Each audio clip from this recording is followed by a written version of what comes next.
남원 임실 순창선거구 이용호 후보는 관권선거 의혹을 제기하고 경쟁 상대인 이강래 후보는 허위사실 공표를 주장하며 선관위에 신고를 예고해 후폭풍이 일고 있습니다. 4.15 총선을 앞두고 지역 이슈가 쟁점으로 떠오르고 있습니다. 정읍 고창 지역은 어떤 키워드들이 이슈인지 빅데이터 분석을 통해 알아봤습니다. 호남 지역 최대 규모의 가야 무덤이 발견된 곳, 남원에 가야 김은국이라는 지역 정체성을 갖춘 표지석이 세워졌습니다. 국립완주문화재연구소가 일제강점기 미국 수탈이 이루어진 정읍의 화호리 마을을 내년까지 조사하기로 했습니다. 헬로티비 뉴스 전북 지금 시작합니다.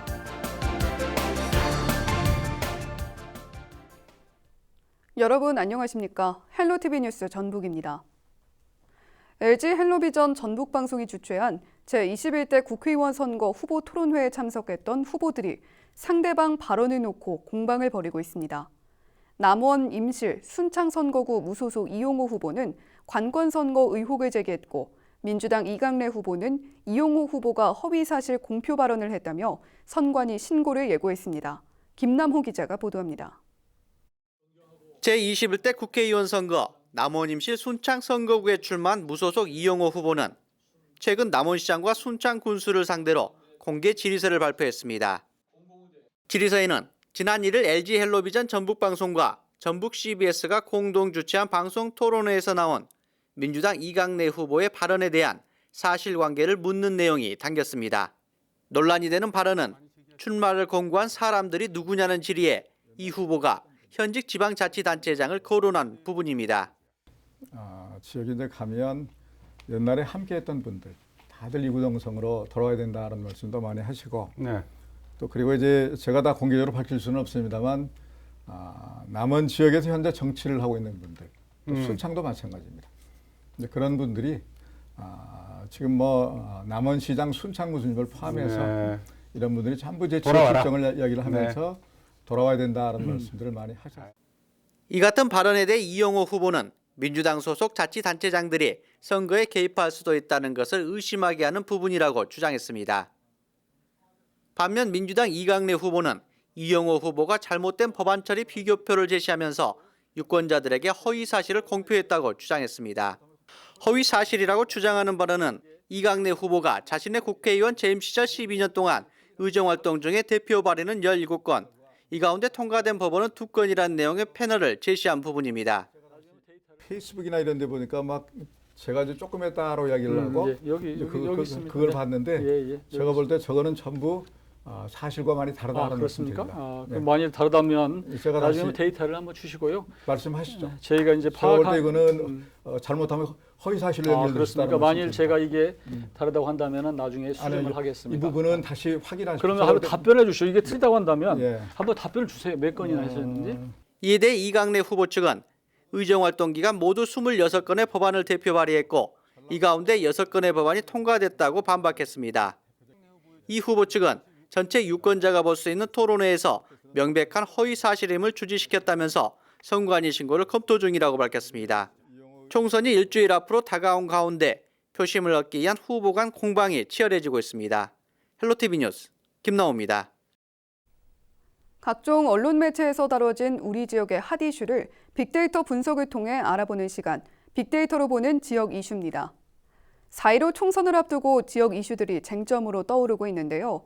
정읍 고창 지역에선 어떤 키워드들이 관심을 모으고 있을까요? 이진철 기자가 전해드립니다. 빅데이터를 통해 살펴본 결과 동학농민혁명이 정읍 고창 지역의 가장 뜨거운 이슈로 나타났습니다. 정읍시의 경우 올해 전국 최초로 동학농민혁명 유적수당을 지급했고 고창군은 올해 초 전봉준 장군 탄생 기념 행사를 개최했습니다. 하지만 풀어야 할 숙제도 있습니다. 사발 통문에 적힌 고부 농문 봉기가 동학농민혁명의 시작이라는 정읍시와 정봉준과 농민군이 포고문을 선포한 무장기포가 시작이라는 고창군. 동학농민혁명의 시작을 두고 입장 차이를 보이고 있습니다. 교과서에 잘못 기록되면은 역사적으로 언제까지나 그 학생들이 배울 때 그 무장 봉기를 첫 번째 봉기로 생각 인정이 돼버리고 또 그렇고 예국되니까 앞으로나마라도 그 1월에 그 고부 봉기로 시작되어서 동학 그 운동이 시작됐다는 것을 그것을 갖다가 건의를 하게 되었던 것이죠. 고분농 봉기는 1894년 1월 장간 오래인 조병갑의 수탈과 폭정에 저항하기 위해 고부 지역 농민들이 벌인 봉기일 뿐이다. 정읍과 고창 모두 주된 산업이 농업과 어업, 축산업에 편중돼 있습니다. 때문에 다른 일자리를 찾아 떠나는 인구 유출을 막기가 어려운 상황입니다. 게다가 저출산과 고령화로 인구 감소가 지속되면서 정읍, 고창 모두 소멸 위험 지역 대상에 포함됐습니다. 기업 유치 등 일자리 확보와 농어촌 산업의 부가가치 확대가 시급한 상황입니다. 정읍과 고창 모두 관광을 통한 지역 발전에 고심하고 있습니다. 고창군은 선운사와 석정 온천지구 등 자연유산과 어울린 관광지가 많습니다. 하지만 수십 년째 계획 단계에 머물고 있는 부창대교 건설 등 관광 인프라 확충 과제가 남아 있습니다. 정읍시의 경우 연평균 100만 명이 넘는 관광객이 내장산을 찾고 있지만 한철 장사에만 머문다는 평가가 이어지고 있습니다. 지역민의 지역 현안 해결에 대한 갈증은 이번 총선 후보자들에 대한 기대감으로 이어지고 있습니다. 그걸 어떻게 보면 사계절 관광으로 만들 수 있는 그런 비전을 좀 이렇게 그 국책 사업으로 해서 좀 내놓을 수 있는 그런 후보가 이렇게 당선이 됐으면 좋겠다. 동학농민혁명부터 내장산 관광단지 개발까지 빅데이터를 통해 살펴본 정읍고창 현안.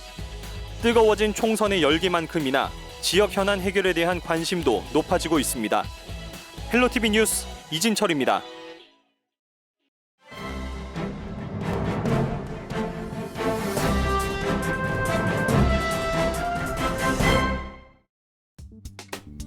신문브리핑 먼저 전북일보 기사입니다. 전북 지역 곳곳의 선거 유세 현장에 안전 불감증이 만연한 것으로 나타났습니다. 주요 사거리에서 불법 주정차된 유세 차량이 인도를 점령하거나 횡단보도 가로막기 등으로 보행자를 차도로 내몰고 후보 선거운동원이 차도를 침범해 유세를 벌이는 등 시민 안전을 위협하고 있어 지도 단속이 요구됩니다. 지난 6일 오후 1시쯤 전주시 모래내 시장 사거리에서는 전주시 병에 출마한 A 후보의 유세 차량이 인도를 점령했습니다. 이 때문에 도로 모퉁이를 지나는 시민들은 유세 차량을 피해 차도 쪽으로 통행을 해야 했는데요. 앞서 3일 오후 5시쯤에는 전주시 효자동 기업은행 인근에서 차도를 침범한 B 후보 때문에 우회전 차량이 한참을 기다리다 고개 운전을 하는 일이 벌어졌습니다.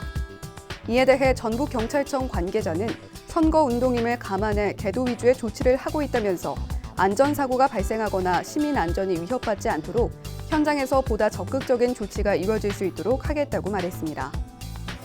한편 전북 지역 내 선거운동으로 인한 소음 및 교통불편 관련 신고는 6일 기준 48건입니다. 다음은 전북도민일보 기사입니다.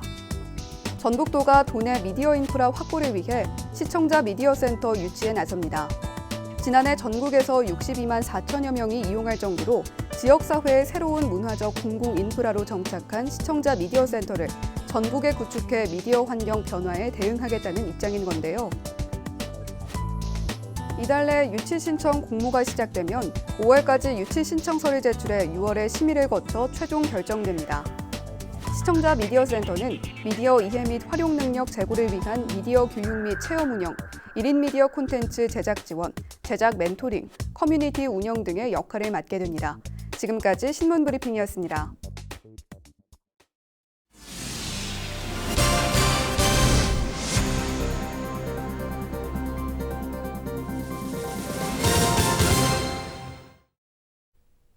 호남 지역 최대 규모의 가야 무덤이 발견된 곳, 바로 남원인데요.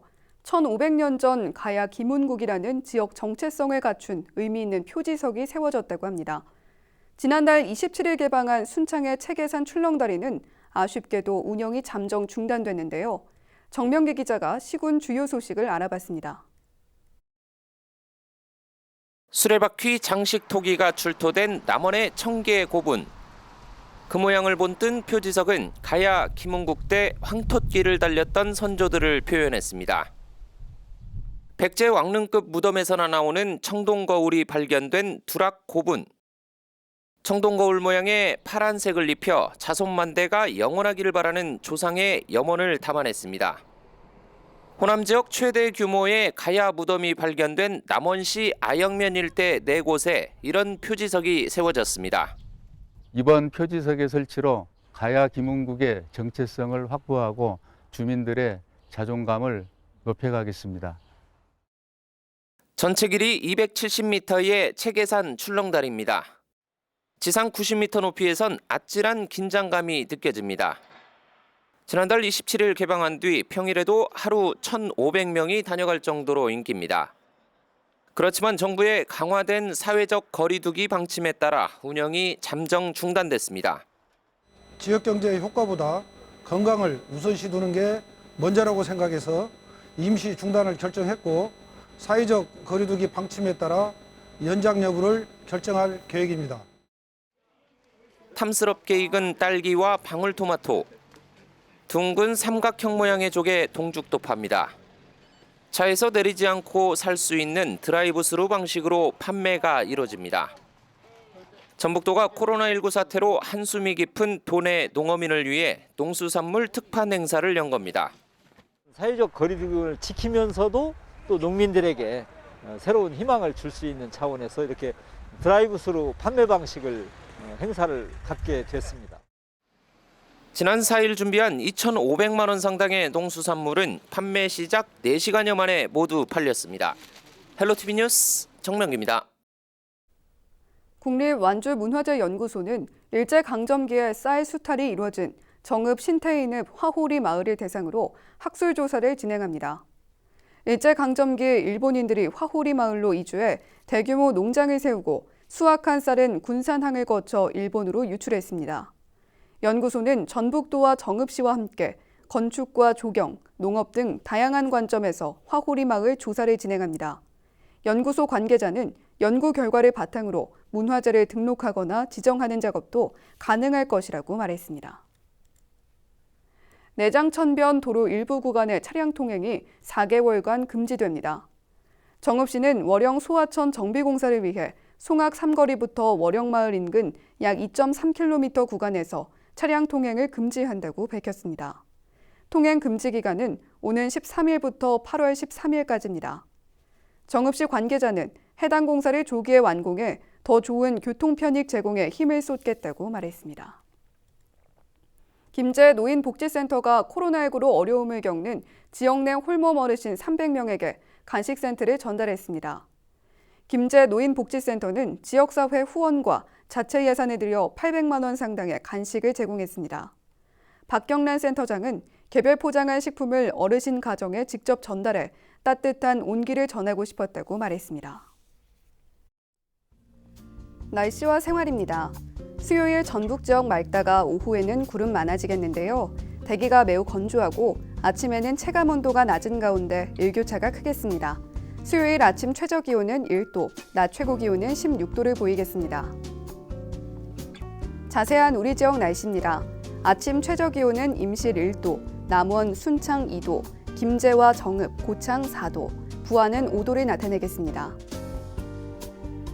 한낮 기온은 김제, 부안, 정읍 14도, 임실, 고창은 15도, 남원, 순창 16도를 나타내겠습니다.